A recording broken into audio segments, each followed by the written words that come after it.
Apa sih digital marketing di luar sana? Kok banyak banget, ada Facebook Ads, ada Marketplace, ada Instagram, ada TikTok, ada landing page, ada copywriting, ada funnel, ada email marketing, dan so on and so on and so on.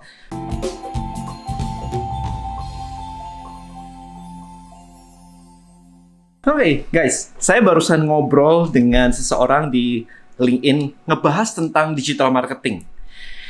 Pembahasannya lebih ke arah fundamental. Apa sih digital marketing itu? Jadi mungkin teman-teman di sini yang baru follow saya lagi mengeksplor, mencari tahu apa sih digital marketing di luar sana. Kok banyak banget, ada Facebook Ads, ada Marketplace, ada Instagram, ada TikTok, ada landing page, ada copywriting, ada funnel, ada email marketing, dan so on and so on and so on. Banyak banget, jadi kayaknya harus dari mana sih semuanya ini? Jadi video ini saya buat untuk simplify aja, membuat lebih sederhana, sehingga Anda dapat gambaran digital marketing itu sebenarnya seperti apa sih.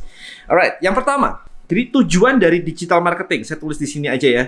Tujuan dari DM itu digital marketing ya, bukan direct message ya, adalah creating interest and demand. Kuncinya itu dulu. Oke, interest and demand. Jadi membuat orang itu tertarik dan menginginkan produk Anda. That is the key. Itu fundamentalnya. Nah, kemudian ketika kita masuk ke digital, jadi marketing itu creating interest and demand. Nah, kemudian digital marketing adalah gimana semuanya ini diwadahi dalam bentuk digital. Media digital apa saja yang harus digunakan untuk mencapai tujuan tadi, yaitu creating interest and demand. Gitu. Nah, dari sini kerangkanya saya petain biar gampang buat teman-teman semua di sini. Ada yang namanya, pertama itu adalah namanya traffic. Ya. Traffic ini adalah pelanggan atau prospek atau calon atau orang lah. Gimana caranya Anda membawa banyak orang datang ke tempat Anda atau ke bisnis Anda? So I have a business, I have an online business misalnya.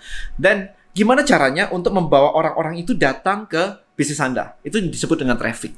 Anda mau pakai ads misalkan, ada Facebook ads, ya kan, ada IG ads, ada YouTube ads, macam-macam. Ada yang organik, ada yang gratis. Ya, ini organik. Organik ya Anda bisa pakai social media. Organik juga bisa posting pelan-pelan, ngebangun follower pelan-pelan supaya followernya nambah, habis itu disuruh ke belanja gitu. It's okay. Ada juga SEO, bikin artikel. Ini belajar SEO di sini, gitu ya. Ini social media juga saya tulis di sini, organik tapi ya, posting rutin, live rutin dan sebagainya. Ada yang iklan. Terserah bagi Anda mau yang mana. Kalau saya selalu milih yang cepat, gitu aja. Ads lebih cepat, organik tidak boleh dilupakan, tetap dibangun, tapi yang cepat tetap dijalanin. Karena kita mau mendapatkan income lebih cepat, bukan lama-lama. Ya, so this is a traffic. Nah, yang kalau Anda berpikir tentang traffic, maka kan itu mendatangkan orang kan. Terus datang itu kemana? Kata datang itu datang kemana? Kan harusnya datang ke rumah saya, datang ke toko saya, kayak gitu kan. So ada beberapa hal di sini. Saya bahas fundamentalnya dulu. Yang berikutnya ini traffic ya, ini traffic. Fundamental yang kedua adalah landing page. Gitu, landing page. Maka website tools seperti ClickFunnels, revenue bisa sampai 300-400 juta US dollar. Dia berada di sini, ranah ini, landing page ini. Gitu. Jadi terserah nih mau pakai tools untuk membuat landing page. Jadi membuat sebuah halaman, bisa langsung jualan. Ini produk gitu ya. Ini langsung ada jualan begini, atau bisa membuat halaman, kemudian di sini minta nama, minta email gitu. Untuk converting people, kalau butuh diedukasi lebih jauh, pakai yang nomor 2. Kalau orang misalkan langsung mau jualan, pakai nomor 1. Nah, prosesnya kayak begini. This is called landing page. Bikin halaman kayak begini. Toolsnya banyak. Mau pakai ClickFunnels, WordPress, mau pakai Wix, boleh. It's okay. Ya, tools di luar sana banyak. Nah, habis traffic dibawa masuk ke sebuah landing page. Nah, kemudian mereka diajak masuk, kita harus dapetin database mereka. Itu fundamental role dari online business. Saya barusan baca tadi pagi, ada orang di Amerika dengan menggunakan email marketing selama berapa tahun ya? Dari 2013 dia. Dari 2013 sampai 2021. So, roughly 8 tahun. Dia menghasilkan 40 juta US dollar. 40 juta US dollar tuh kayak 600 miliar, teman-teman. 600-700 miliar loh. Gila banget kan? Pakai email marketing. Ya, jadi powerful banget. Jadi dari sini, ini kan dibawa ke sini nih. Ini dibawa ke sini, ini ada email marketing. Jadi ini fundamental. Anda mau pakai Shopify, coba. Kalau Anda belajar pakai Shopify, pasti ada email marketing di belakangnya. Jadi selalu mau pakai Shopify, mau pakai email marketing langsung, mau pakai landing page, belakangnya ini pasti email marketing services. Kalau Anda nggak melakukan ini, ya Anda belum ngerti berarti caranya gitu. Karena secara fundamental memang harus email marketing. Di sini toolsnya juga banyak banget. Oke. Nah, setelah masuk ke email marketing, kita bisa broadcast, database, dan sebagainya. What next gitu? Berikutnya adalah pasti community. Udah pasti. Supaya apa? Supaya membernya bisa berinteraksi, bisa nanya-nanya gitu kan. Pasti ke community. Nah, di sini bisa pakai Facebook group. Most people di luar sana pakainya Facebook group, bukan WA. Karena WA is not scalable. WA cuma 256. Ketika Anda berbicara angka jutaan dolar, 256 member ini nggak bisa jadi jutaan dolar. Kekecilan gitu. Nggak scalable. Kita nggak bisa kirim email, nggak bisa broadcast. Kemarin ada satu orang DM saya bilang, saya punya 50.000 email, 50.000 WA, nomor WA. Yang saya lakukan adalah saya broadcast. Dan begitu di broadcast, saya kena ban. Ganti nomor. Saya broadcast lagi, kena ban lagi. Nah, problem kan? Kita mau businessman. Kita bukan mau kucing-kucingan dengan algoritma Facebook, WA, di mana kita nge-broadcast di ban. Habis itu kita ganti nomor lagi, broadcast di ban. Kita nggak building bisnis kalau kayak begitu. Siapa mau running bisnis dengan kucing-kucingan? Yes, short term Anda dapat duit.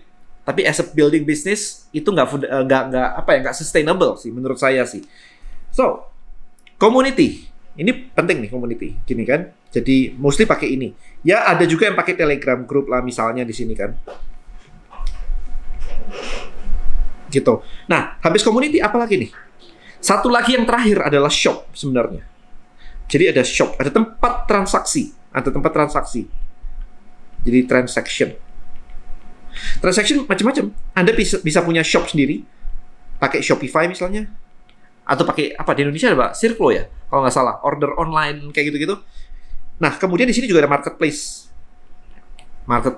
So this is the next step. Nah, komponennya cuma ini teman-teman. Jadi mau traffic langsung ke sini juga bisa, ini juga bisa sebenarnya. Kalau misalkan Anda mau, nah ini juga bisa. Tapi problemnya dengan ini, kalau ada bypass kayak begini adalah nanti Anda kesulitan sendiri karena Anda tidak memiliki ini sama community. Anda nggak punya itu. Jadi habis itu Anda harus muter lagi, harus kayak, oh iya ternyata setelah jalan sekian lama, barang saya mulai mati, kompetitor muncul, perang harga terjadi, iya ya, saya nggak punya email marketing ya. Kalau orang pertama kali mulai jualan ya pasti ini doang, pasti yang ini doang. This one is pertama gitu, kayak dari traffic, oh ya, saya bisa Facebook Ads. Oke, langsung kita jualan yuk ke toko online saya, ke marketplace saya. That's it. Itu orang pertama. Karena masih happy banget dapat penjualan. Tapi begitu sudah mengoptimasi sistem, maka nggak bisa pakai cara begitu. Anda harus ngelengkapi dengan kayak begini. Nah, gitu. Nah, ke sini, baru ke sini gitu. Alright, so this is the fundamental of digital marketing in a nutshell ya, bukan untuk semua gimana-gimana. Tapi ini supaya Anda dapat gambarannya aja. Ada beberapa komponen. Nah, di sini sekarang Anda harus memikirkan nih. Nah, untuk kalau saya ngebangun Trebelio, kita ngebangun Trebelio di sini sebenarnya. Trebelio itu fundamentalnya di sini. Trebelio. Kemudian di sini. Nah, kita memiliki fitur shop juga. Jadi kita mulai ada di sini sekarang. Lagi dikembangin. Anda cek Trebelio ada fitur shopnya kan? And coming soon, hopefully Trebelio ada di sini juga. Gitu. As additional tools gitu. Supaya ini, tapi fundamental kita Trebelio itu always di sini. Gitu, ini nomor 1. Ini paling kuatnya di situ kita. Jadi kita lagi membangun gimana caranya membangun email database, tapi ada komunitasnya. Karena kalau nggak, Anda harus pakai tools-tools yang berbeda. Oke, saya mau lanjut dulu, teman-teman. Saya mau lanjut dulu. Nah, setelah ketemu 5 elemen ini, apa yang menjadi PR berikutnya? Nah, yang menjadi PR berikutnya adalah content strategy sekarang. Kita tulis di sini ya, content strategy. Nah, content strategy ini berarti pertanyaannya begini. Konten apa yang harus saya taruh di sini? Yang harus saya taruh di sini? Yang harus saya taruh di email? Konten yang membuat komunitas saya aktif. Sehingga terjadi transaksi. Konten juga di sini sebenarnya. Kontennya kayak headline-nya, penjelasannya, dan sebagainya. Tapi traffic, mulai dari konten iklan. Iklannya kayak apa? Apakah Instagram Anda akan dibuat sepi, nggak ada apa-apa? Atau Anda mau posting banyak di Instagram Anda? Setelah di posting banyak, konten apa yang mau buat iklan? Supaya orang tuh jadi kayak, oke, ini menarik nih. Gimana caranya datang? Nah, begitu datang, masuk ke landing page, konten apa yang akan ada di situ? Yang membuat orang kayak, oke, tertarik, kemudian mereka mau, oke, aku join deh komunitasmu, aku join deh database emailmu, aku pengen dapetin email dari kamu. Nah, begitu mereka join, pertanyaan lagi adalah konten apa sih yang harus kita lempar dalam bentuk email nih? Membuat email itu kontennya seperti apa? Email pertama, email kedua, apakah urutannya sudah membuat orang jadi pengen membeli? Apakah ini bisa ya teman-temannya, dari email langsung didirect ke sini? Ini bisa ya, by the way ke sini juga bisa ya. Ini natural, tapi habis itu transaksinya langsung ke sini. Itu bisa, nggak ada masalah. Ya, jadi dari email, kemudian ketika seru banget banyak orang yang bertanya-tanya di email, kayak saya dulu bikin panduan diet, setelah saya broadcast tentang edukasi diet, banyak banget email yang masuk. Nanya cara diet lah, makan ini boleh nggak, digoreng boleh nggak, direbus boleh nggak, dan sebagainya. Maka community adalah sesuatu logical step yang masuk akal gitu. Karena harus dikumpulin sebuah komunitas di mana mereka bisa berinteraksi satu sama lain, ngobrol. Nah, konten apa yang di situ? Apakah dibuat challenge atau dibuat apa nih? So, maka ini menjadi pertanyaan penting, konten strategi gitu. Alright, so kurang lebih biar video ini tidak terlalu panjang ya. Kurang lebih itu teman-teman. Jadi Anda harus memahami ya, sekali lagi ya, tujuan dari digital marketing adalah creating interest and demand, ya, membuat orang jadi pengen, tertarik dan pengen barang Anda melalui media-media digital. Nah, the whole process ini dari traffic, landing page, email marketing, community, and transaction, ini yang disebut dengan customer journey. Jadi supaya teman-teman di sini paham ya, ini semua yang disebut dengan customer, nah gini, journey. Fundamental digital marketing adalah mendesain customer journey yang fun bagi your audience. Itu. Jadi fundamentalnya seperti itu. Maka tidak lagi Anda membicarakan tentang produk lah, produk saya seru, produk saya paling keren, produk saya bagus lah, kasih ini, dikasih itu. No. The customer journey adalah PR Anda sebagai seorang digital marketer. Alright, so thank you so much guys. See you in the next video. Bye-bye.